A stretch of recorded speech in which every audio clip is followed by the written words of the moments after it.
Okay, folks, that's enough of that. Good afternoon. We are at the Wealth Creation Show. We're going to be talking about creating opportunities today. I thought about this content and I thought about the process, and I put together some information for you which will actually accelerate your wealth in 2022. We've moved from the 6:30 slot at night now to the 12:30 slot in the afternoon, basically because me doing broadcasts every single night isn't the greatest thing for my for my mental health. I would say I tend to be working all the time. So let's go straight into this, guys. Let me talk about your first property. This is actually really relevant to this. Let me talk about the first property I've ever had and the lessons I've learned as a result of it. I'll show you this. This is Taylor Street in Methil. Now, most people that know Taylor Street in Methil will think, oh my God, Taylor Street in Methil. But I tell you what, this made absolute sense at the time. This was in 1990s, the mid-1990s, where I had bought this property, Taylor Street. So here is the schedule itself. And as I said, the lessons learned out of this. So the schedule itself, and nothing special to write home about. You can see there, that's how schedules were done in those days. No, the video content that we have nowadays. You can see my writing there. I've actually costed up a fridge and a freezer. £30 for a fridge, £30 for a freezer, £30 for a bed. You know, total for decoration, stuff like that as well. That's all on there. And then the presentation. Then we go into the actual Scheme 1 valuation. So, you know, I don't think anybody realised at this point in time that you actually got Scheme 1 valuations. So you never got home reports. You had a Scheme 1 valuation, which was done by a surveyor once you'd agreed a price for the bank to actually set the mortgage on. Now, instantly enough, I'll tell you about the way the bank financed this in a minute. Here is the schedule for the first tenant I had. So this is £60 per week rent, right here, smack bang in the middle. Now, if you think about it, £60 a week rent at that time, let me just tell you what £60 a week is now. £60 a week, you're probably about 87 now, so you're 27 divided by 60. You've literally got a 45% increase in the last 25 to 30 years in rent. That's not startling, and for anybody that says rents are going up drastically, I would tend to disagree with that statement, considering back in the 1990s, this was £60 a week for this property, and now it is roughly about £85 to £87 a week. So I wouldn't agree with that at all, that rents are going up drastically and dramatically. That is not the case. So here's my first schedule for my rent, £60 a week. Bear that in mind because we're going to go over some numbers here. My first inventory. Wow. So in the 1990s, this is where I did an inventory. We checked everything and we checked everything off. Then the tenant signed the bottom and I countersigned as well with the readings and all the, you can see it had a electricity card bill, electricity card meter in there because I took all the different readings as you press the screen through. So this is everything I used to put into a property when I first began. Now, rent assessor then came along and he did a pre-tenancy determination. So the rent assessor actually did this for us. This was the first one that was done at £60 per week. So the rent assessor had actually said, yep, I think that's worth £60 a week. Now, interestingly enough, this is the next steps, and I'll come back to that in a minute. Let me talk about this, my journey. When I first bought that property, we'll look at some numbers actually. Let's stop that one and look at some numbers. Let me share the screen for our numbers here. We'll get something up just now. Let's see where that is. Return on investment. And here. See if I can get that in there. Close that window here. And we have just 2 seconds. I'll get that up. And we'll bring the spreadsheet up for you so you can see the return on investment here. So let's share the screen. See if we can get this up. Here it is. So, interestingly enough, hopefully everybody can see that. I'll widen that so you can see that on the screen. Interestingly enough, this is my first property. So I bought this property for £15,500. It was on the market at £15,000, believe it or not, a one-bedroom property. Okay, there was no stamp duty at that time. There was a little deposit, now 25% deposit down. Now, at that time, you were 5%, but you put 25% deposit down today, and the mortgage was round about probably 3% at that time. The arrangement fee was round about, I think it was about £500. So you're probably talking about there, £500. Now, £60 a week at that time was 60 times 52 divided by 12 is £260 a month. Okay. Now look at these numbers. When you look at this through, you've got your rent, top line rent of £3,000. You've got your mortgage every month is in total. That's in total, by the way, interest only. Now at the time I had a capital repayment because that's the way I'd had to go because the buy-to-let mortgage didn't exist at that time. But in today's money, this is how it would have panned out in terms of profits. You'd be sitting at a 47% return on investment. Yep. 47% net return on investment. Oh, I've got legals in there to put in 500 at that time. So 41% net return on investment. So that's where we were in the early 90s, in the mid 90s, in terms of the amount of money that you would earn for a property and the return you'd earn on a property. Now, fast forward that a bit. I actually got a 5% down on this. And it ended up being a 135% return on investment because 5% deposits were allowed at that time. So that's basically what I put in on this. But you could see how easy it was at that time in terms of buy-to-let. Now, what I had experienced, there was no such thing as a buy-to-let mortgage. It never existed in the mid-90s. It was only 5 years later after I'd started that buy-to-let mortgages first started to appear. How I got that mortgage was actually a term loan with the bank, and the banks still do term loans today. But what they do in term loans is they insist that you pay the capital and the interest at the same time. Some actually have interest-only mortgages at the beginning for a certain period of time, but then they insist you bring the capital down. They also insist, the banks nowadays, they insist that you do a lower loan-to-value mortgage.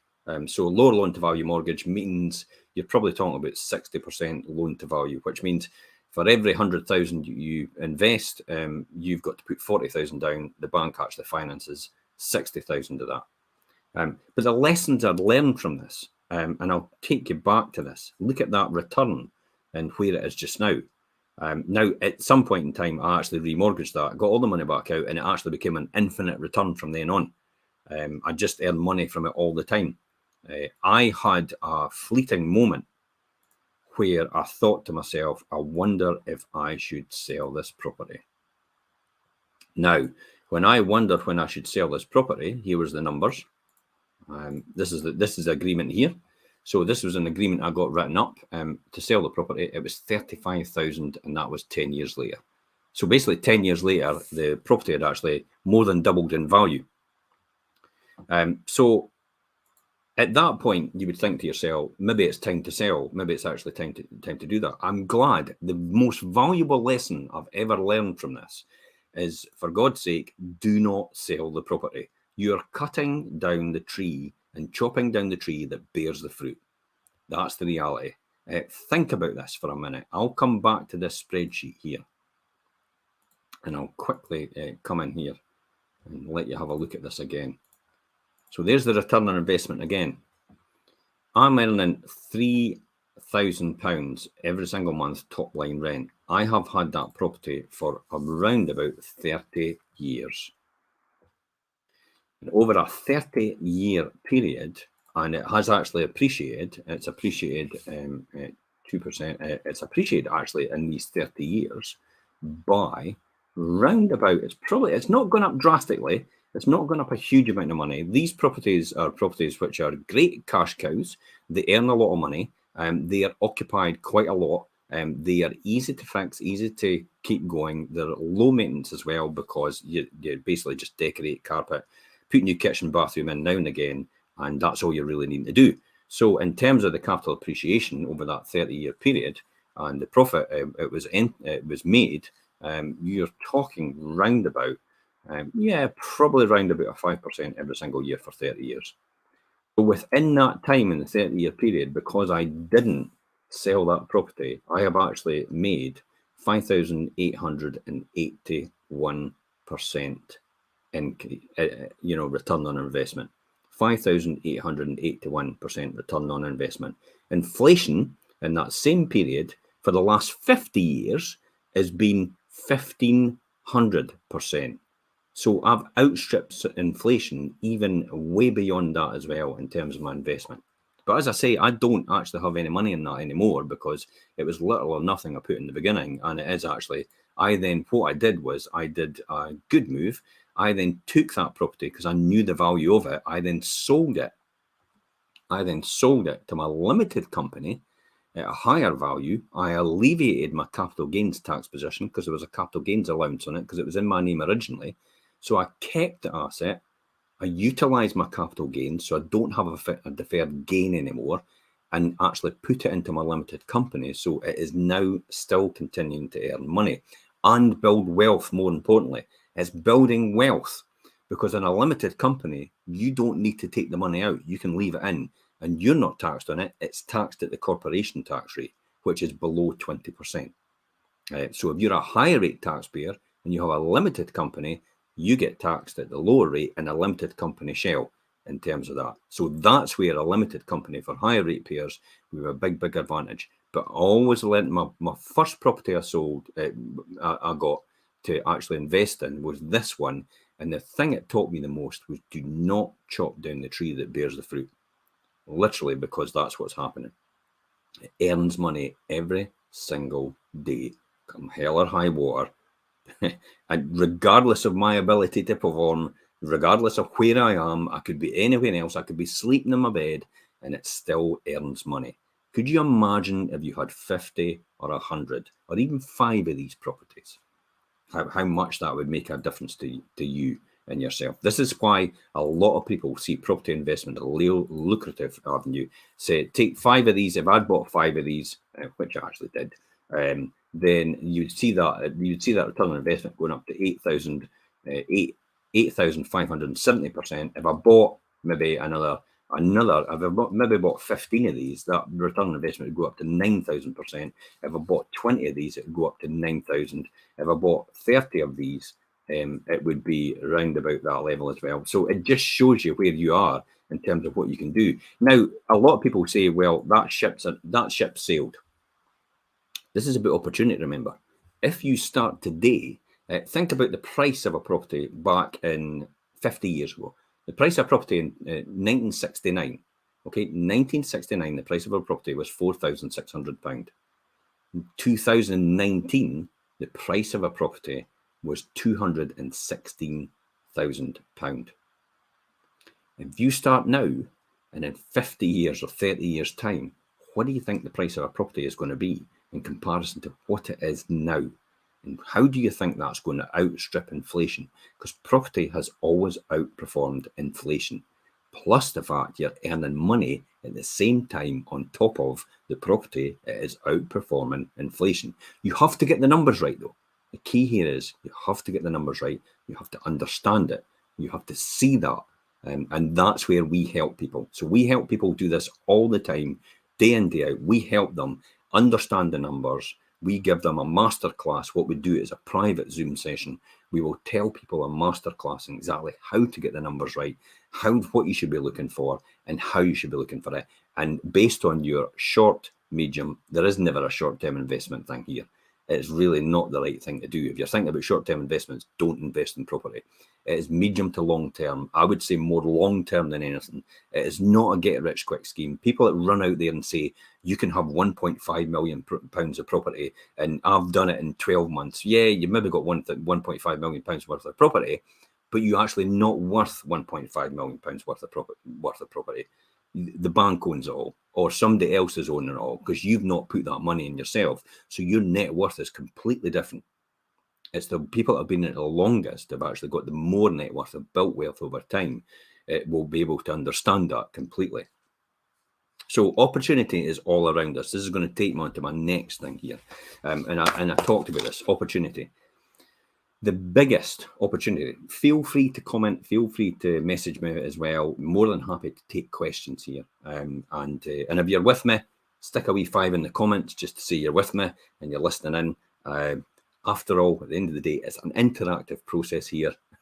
Sometimes I could just be talking to myself, but I know I'm not. I'm talking to you guys because you're listening to the podcast, you're listening to this channel, you're watching it and you're engaging it and you're actually absorbing this information. It's learning as much as you can. This is what I talk about in opportunity. So this is all about creating opportunity today, which is what I did 30 years ago, which allowed me, and I'll tell you that now. So the biggest opportunity to protect yourself against inflation, what do you think the biggest opportunity to protect yourself and get against inflation without money? What do you think that biggest opportunity is? Hi guys, how are you? I see 5s coming through. Thank you for that. So what do you think the biggest opportunity is to protect yourself against inflation without using any money to do it? It's increasing your skills. No one can take that away from you. So let me explain.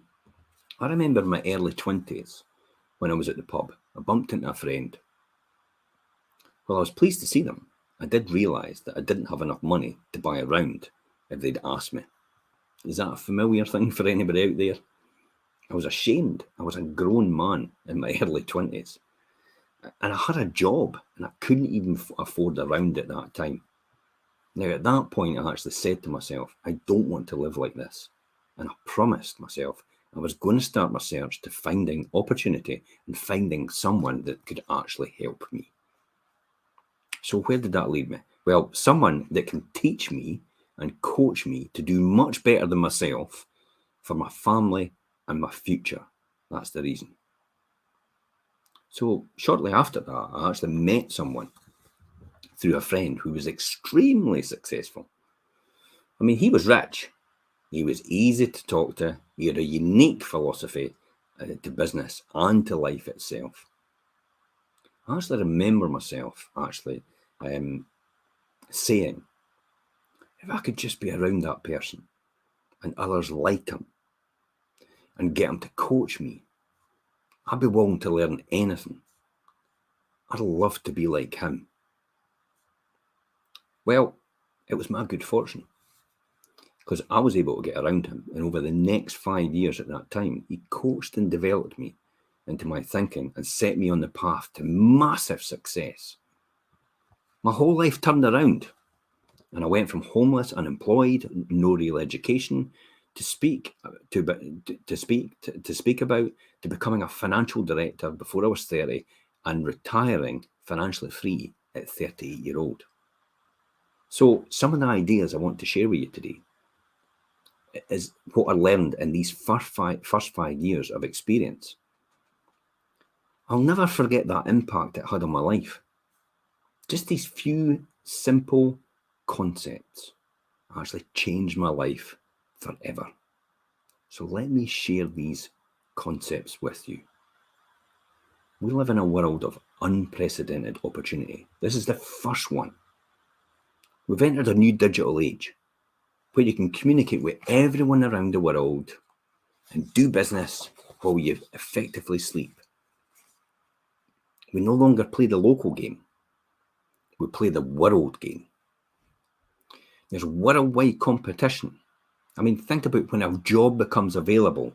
Does it go to someone local or does it go to someone else in the world? Maybe the Far East, maybe India, or any country like that, or China. No, that's where we are right now. So here's a few things you can focus on to increase it. Increase your net worth, increase your value. You've got to have more than one skill. We get paid for bringing value to the marketplace. A product or service, we can bring to the marketplace. The value you become pays more than what you actually bring as a result. So you get paid for bringing value to the marketplace in the product or service you provide, and also in the skills that you learn as a result of what you do. One of the first books I learned from, and this is the first book I ever bought, The Magic of Thinking Big. It is a classic. And I just thought somebody was an idiot when they gave me this book. I went, I have left school years ago. The last thing I want to do is read another book. But I tell you what, that book 30 years ago blew my mind. It opened my mind. It let me see and understand where I was and where I wanted to be and what I needed to do to get there. That was literally it. That was the first book I ever had. And you can see how long ago that was because it has my old address on it. And plus the fact it has the telephone number and it's got 0333. There is no 1 in the telephone number. And the numbers themselves is actually 5 digits rather than the 6 digits in the telephone number, which we don't have. We've got 6 digits now. But that's how long ago that was. That was a long, long time ago. But I still have that book today, and I still have bits in that book actually still, highlighted, underlined. The book has actually got so old, the paper has actually turned to a different colour as a result of what I've done. But I've read that book loads and loads of times, and the magic of thinking big. So it did open my mind to the possibilities. I was completely closed at that time. I had no idea what I was doing, where I was going. I had no direction. And this person taught me and showed me the way as a result. So this is what I'm passing on to you right now. And I thought this would be a great thing to actually talk about opportunity. Right, the next thing, we've talked about the first one. You've got to have more than one skill. So the next one here is, next is finding good people. A team of people that can really help you achieve what you want to do. Now, for me in the early days, it was finding a really great contractor I could work with all the time. I could phone day, night, weekend, morning, in my bed, anytime like that. And this person was available all the time, and he would just run out and do the job whenever he could do it. Now, that guy was Mark Taylor. Mark, sadly, is no longer with us today, but Mark actually was brilliant at what he did, and he was fantastic. He did everything I needed him to do on the time to do it. So it's finding good people in that team. I also tried to find a letting agent which could actually do that. And you could probably see on that previous agreement, it was actually the previous owner of 5 properties. Now, that didn't work according to plan because I had a specific way I wanted things to work systematically. So I ended up building my own system later on, but that's another story about how to do that. But it was really about finding good people. So you've got more than one skill you need to learn. That's to make you valuable in the marketplace. I always used to say to myself, there was throws and things like that in my past about, we're possibly going to be made redundant. And I never bothered about that because I had a lot of skill and I knew fine, I would just walk to another job quite easily. It'd be easy for me to do that. And regardless of the economy, it doesn't matter what the economy is like. If you've got more than one skill and you're adaptable, you are employable all the time, every single time. I will employ someone right now, even though I've not got a position for them. I will make a position up for them if I know that they can generate more business for me as a result. That's how skillful you have to be and how confident you have to be in what you do. That will really open your opportunities as a result. But it is things like this. It will lift this lid off the jar and allow you to see the bigger possibilities. I'll talk about the jar. Okay, let's talk about the jar. When I talk about lifting the lid off the jar, how do they train the fleas at the circus? Well, what they do is they put the flea in a jar, so they only jump so high. So this is how they train them. They put the flea in the jar, they put the lid on the jar, so they put lid over the jar as a result, and then the flea jumps up and down. Bang, bang, bang, bang, bang, bang, bang. Keeps banging its head, and at some point in time, the flea goes, wait a minute, this is getting sore. I'm going to stop jumping so high. Does that sound familiar? I'm going to stop jumping so high. So the flea jumps and jumps, but learns to just jump so high just to miss the top of the lid as a result, because it keeps hitting its head. So it misses it just by a fraction and then jumps back down. So by the time they take the lid off the jar, the flea no longer jumps any higher than the lid, even though the lid's no longer there. And I think, personally, that's what had happened to me. What had happened to me, that lid had been put on me from everybody around about me and the social environment I was in, and I had only thought I could only jump so high. Classic example, when you look at a job, do you straight look for the salary and think, I'm not worth that much? Because I used to do that years ago. I used to think that's too much. They must be looking for somebody that's a bit more skillful. Take a punt. You'd be surprised. It's no anything to do with that. It's your attitude that will determine your altitude. We'll talk about that later on. So next, finding good people. I would recommend as well, notepad pen. This is brilliant. Always take loads and loads of notes. I'd sit and take loads and loads of notes with mentors all the time and people that are doing things that are relevant for me, because it is brilliant. So loads and loads. So you've got more than one skill. You've found good people. The next one is organizing. So getting people to work together. If you learn this, how to get people to organize and work together, this will pay you extraordinary amount of money. It is an amazing thing to do, getting people work together. So that's probably my next one I'd recommend that you work on. So it's about organizing your skills. Again, there's loads and loads of books of people out there are really good at that. Peter Drucker is really good at that. John C. Maxwell as well is a good author. He does a lot of books on leadership. He's good at that as well. The next one out of that, organising, is promotion and recognition. Reward people for their efforts. Remember this phrase. Be so busy praising others that you really don't need to praise yourself. I'll say that again. Be so busy praising others that you really don't need it for yourself. It's not all about you. You've got to take that focus off of you. You've got to take the focus and put it on other people, because these people will help you set yourself free. So that's the next thing I've learned in property investing out the journey. The next one for me is communication. Learning to affect other people with your language by training them and teaching them and inspiring them.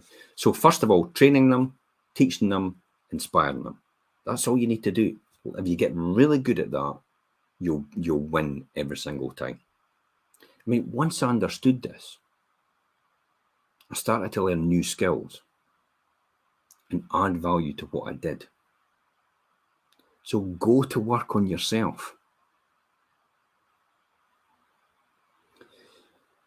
And go to work on yourself more than you'd work in your job.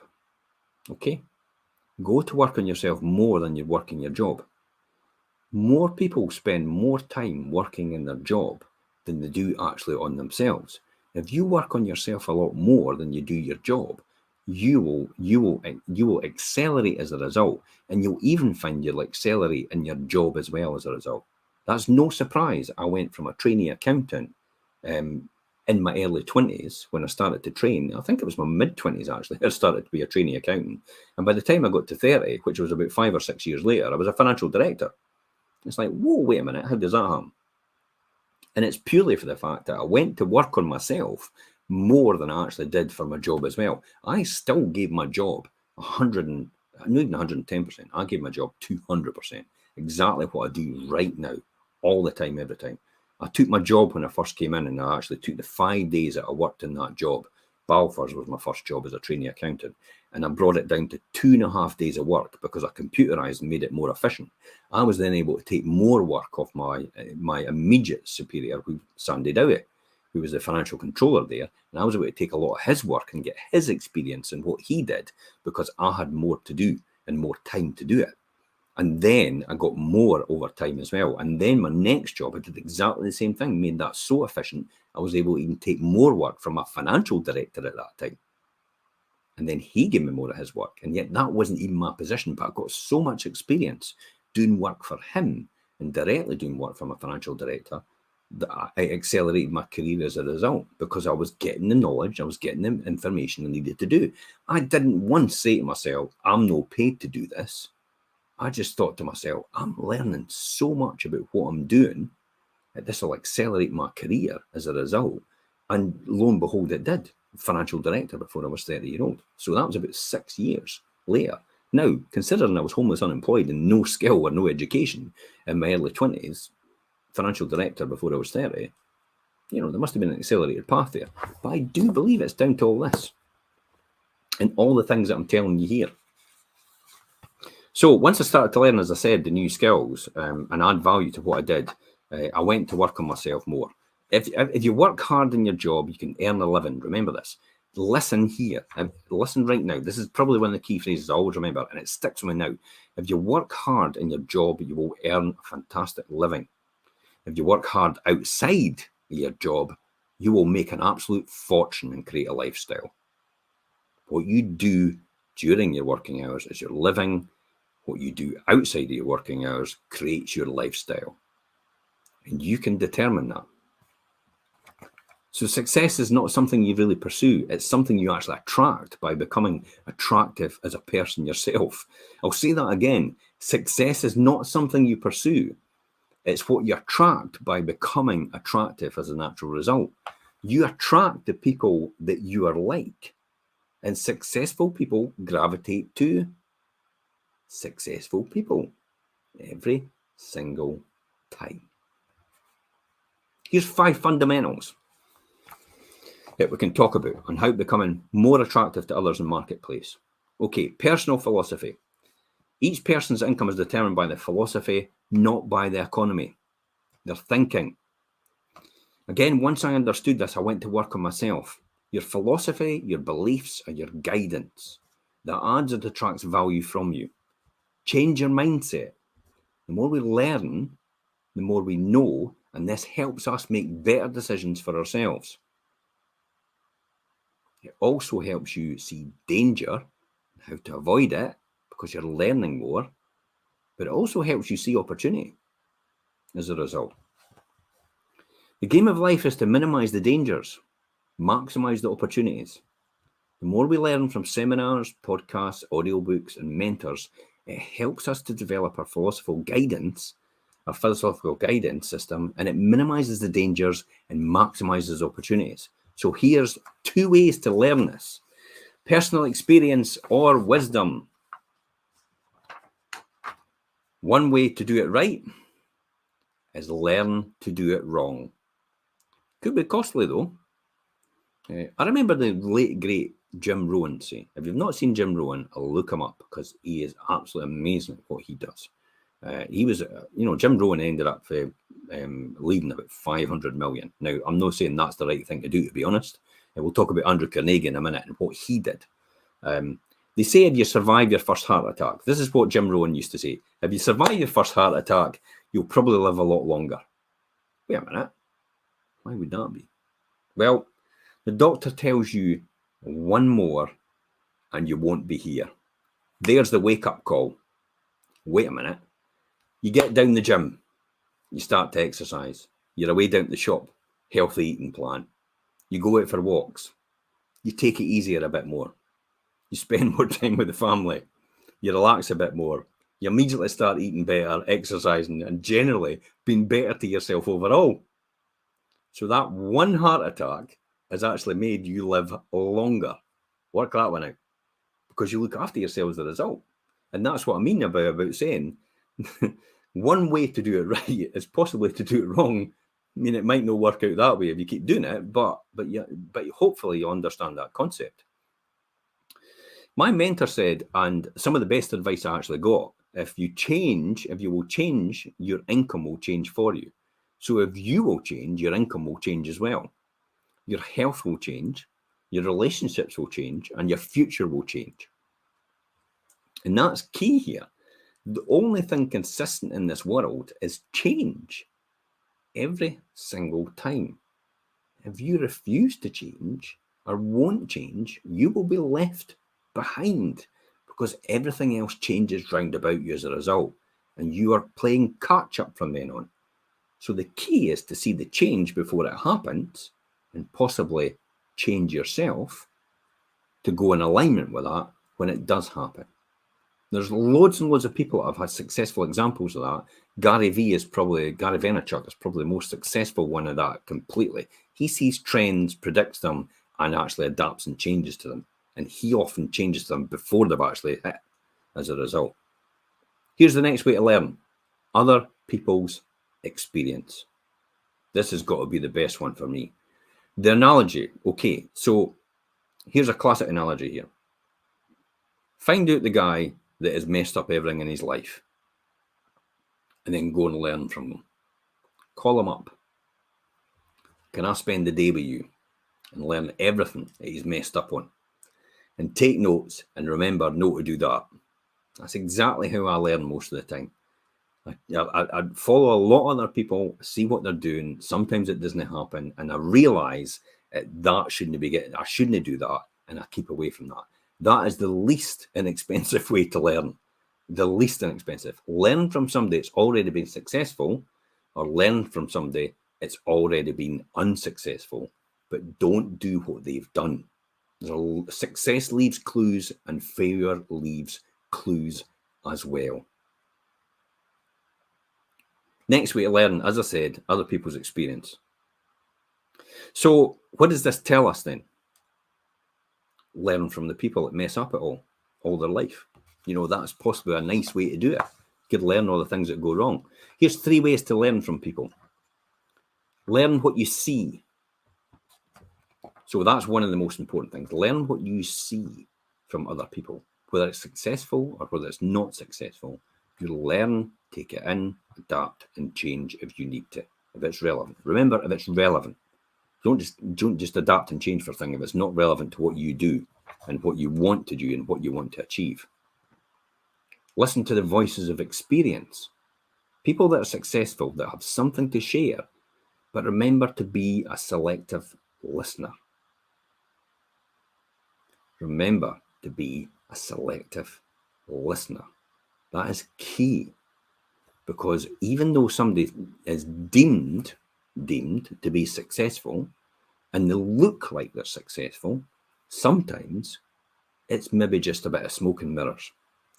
So be selective about who you're learning from, but still begin to learn as a result. Because if you're not changing, you're not learning, you're not improving, nothing's happening, you will be stagnant.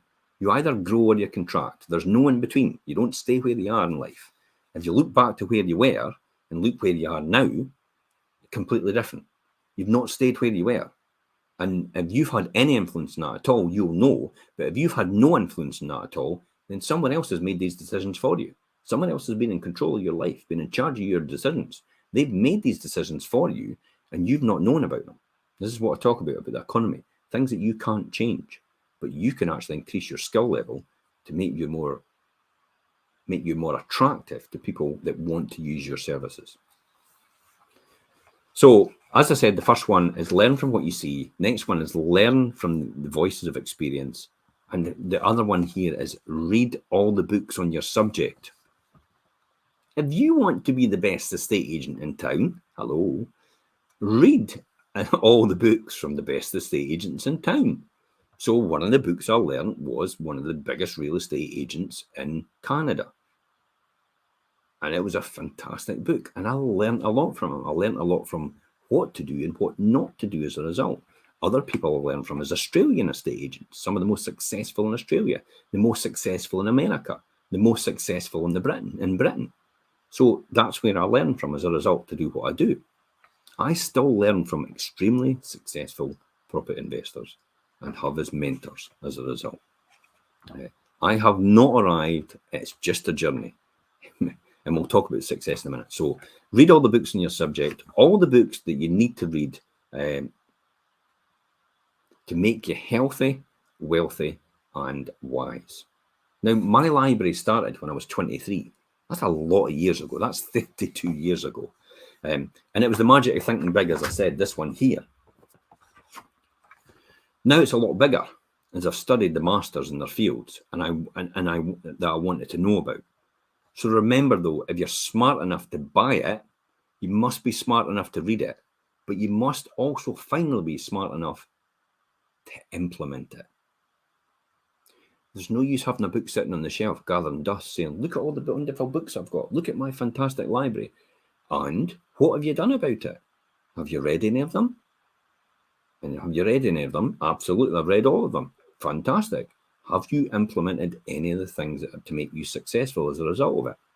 That's the next stage. So it's reading, it's doing, it's buying, reading, and implementing. That's the key here. So be smart enough to implement it and implement the right information. Remember, we'll go back to this thing about wisdom and experience. So learning from wisdom and experience. That's the key here. Trial and error is not a thing you should be doing if you can learn from someone else that's done it all before.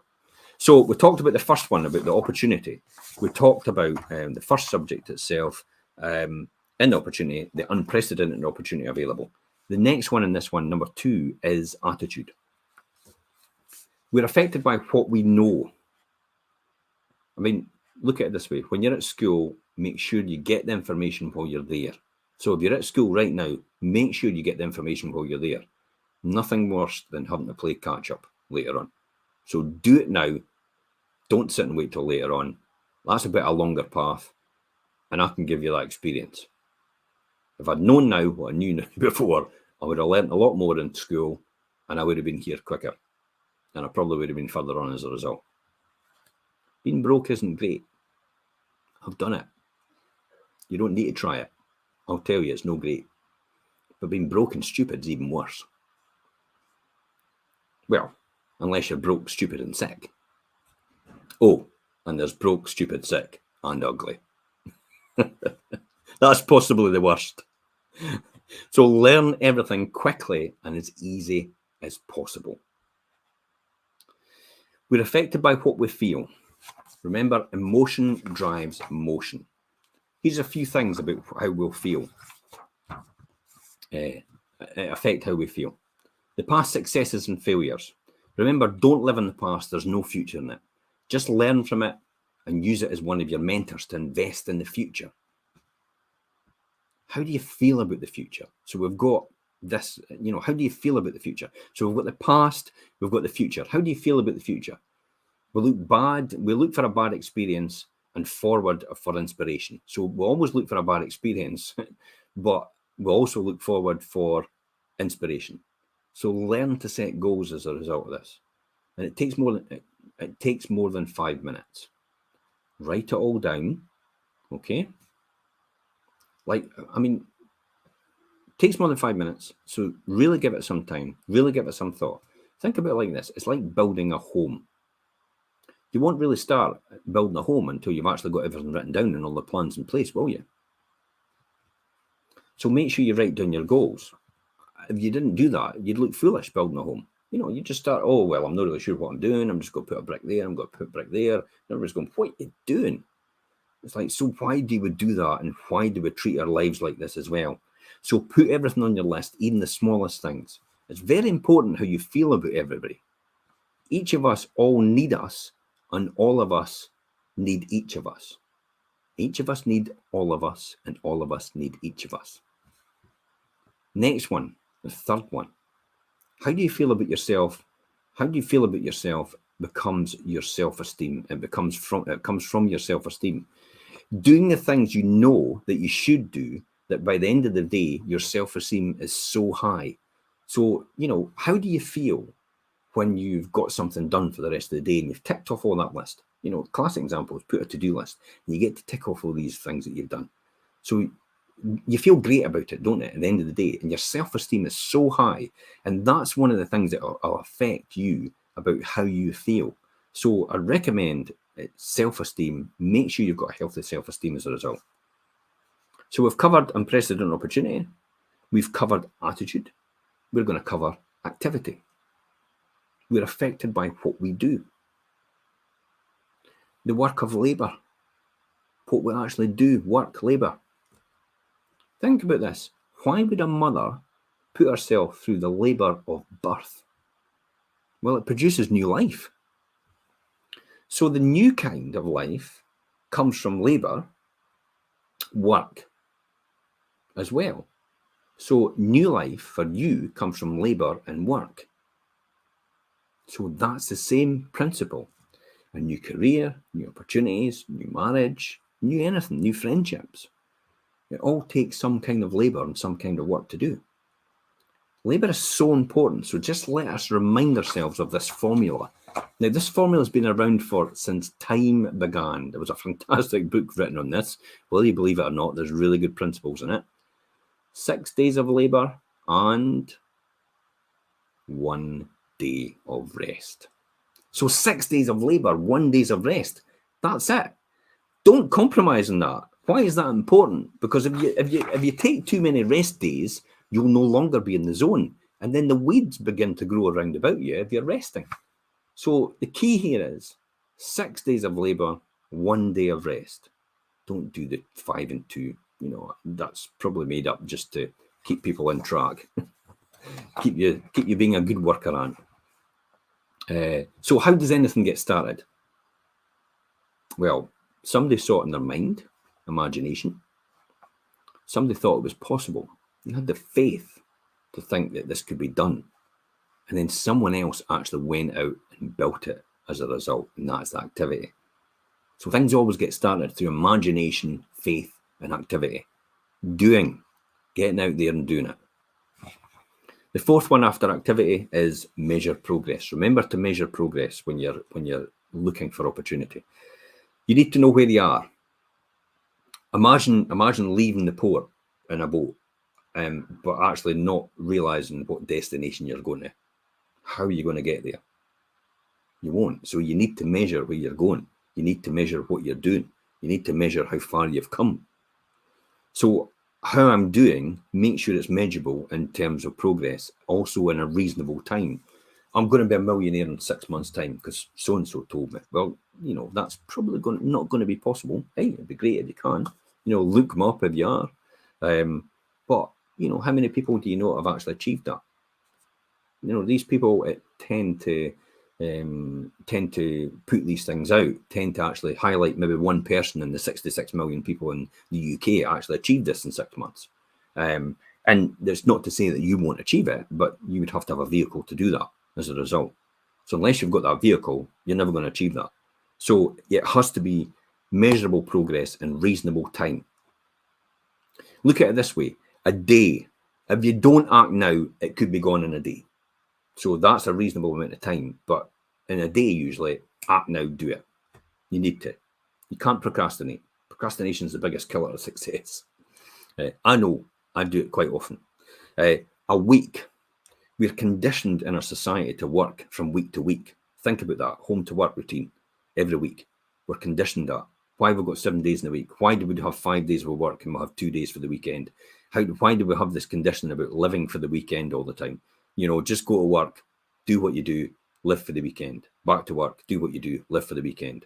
Is that really what everybody wants to do? I don't want to take part in that. A month, we get paid monthly. So there's all the patterns of behavior that are entrenched in our system, entrenched in our culture. We've got days, we've got weeks, we've got months. So measure on these timelines then, because they're there anyway. So probably that's what I would say is key in doing that. You must measure progress though. Look at your kids. So let's look at it this way. The first 4 years before school are challenging. We do it though because we see our future for our children. Think about that. The first 4 years, we do it though with our children because we see a future for them. If you didn't see that future and you didn't have that planned in your mind, you would probably say, what was the point in the first 4 years? But we're conditioned like that to think of the future and how that will affect. Somehow, for some reason, later on in life, we begin to lose that. That gets knocked out of us as we grow older, often by other people around about us. But I will talk about that. That comes back to lifestyle. So if you're hitting your targets, or if you're not hitting your targets, it's okay to step back, refocus, and go again. The key is to not give up. Look at the baby for the first time. You know, if anybody's got any kids or anybody's had any kids, look at when they first started to walk. You know, the first time they fell down, did you say, just stay down there? It doesn't matter. Didn't get up, didn't start trying anymore because it's no possible. You know, forget it, you're rubbish at it. But yet we tend to do that in our life later on. We tend to think because we've not achieved it for the first time, we just give up and go. And yet, when we're young, we walk and walk and fall and walk and fall and walk and fall and walk and fall and walk and fall to eventually we're going, hey, this is no bother. This is easy stuff now to walk. We forget that later on in life. We have an expectation that we could do it straight away. And that's not the case. You should focus back to that time and think, if you've got to do it for the first time, you have to learn how to do it, and you have to get good at it. And you have to learn over time to get better at it. That's how Olympic athlete. Every Olympic athlete has once started off somewhere. They've never become an Olympic athlete at the beginning. They've learned how to do it. Finally, the one for me is lifestyle. Learn to live well.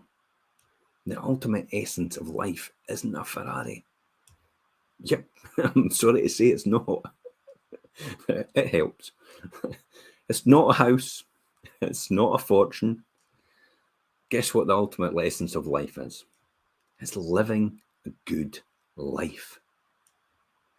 It doesn't matter much how much money you'll have or material possessions you'll have. It's learning to be happy on the way. Learning to be happy on the way will lead you to the success and the attraction for the people that should be around about you at this point in your life as a result. If you've got nobody around about you, you maybe need to check yourself as a result. That's what happens. So learn to have that. Learn to live well. The ultimate essence of life isn't material possessions. You can't take them with you when you go to the grave. Can't do anything else. All you can leave is a legacy in the memories in other people's minds of who you are, and that's where your legacy lies. So here's a few tips before we finish off for a good life. Productivity, number 1. You won't be happy if you don't produce. So produce to the max if you possibly can. I'll say that again. You won't be happy if you don't produce.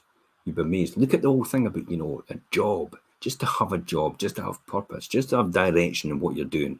So this is what I mean about productivity. You won't be happy unless you produce. So produce as much as you can and as maximum as you can. Whatever you're doing, do it to the best of your abilities. Andrew Carnegie, who built a big steel empire in the early 1930s, said, I'm going to spend the first half of my life amassing an absolute fortune. He amassed $400 million in the 1930s. That is billionaire status, probably trillionaire status, to be honest, in today's money. That's Andrew Carnegie. And guess what he did for the latter part of his life? He gave it all away.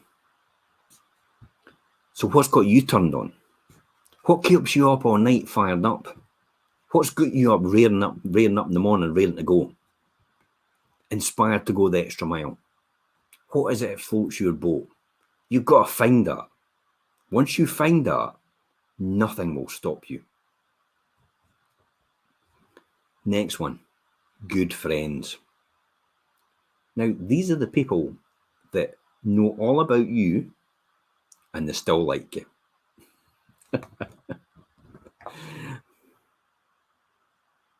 They lift you up. They don't tear you down.